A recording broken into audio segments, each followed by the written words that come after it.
join me as I make a frame for a stick chair out of green wood and dried wood privet. Here I am with the materials that we'll be needing, locally available for me.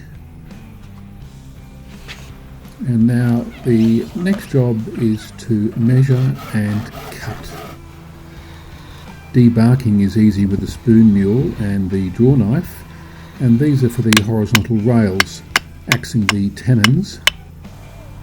There they are, they'll dry, and when a bit dry I cut them with the knife to get those sizes a little bit more exact.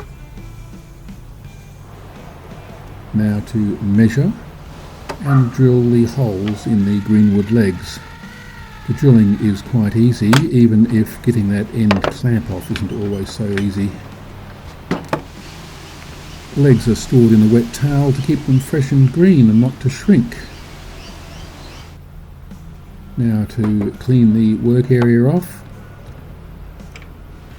And here come the dried horizontals. They're the top ones, a little bit larger in size, and the lower ones slightly smaller. Now for a little bit more fine tuning and testing them in the test hole. Looking good. Now assembling, a little bit of a fiddly process with the curve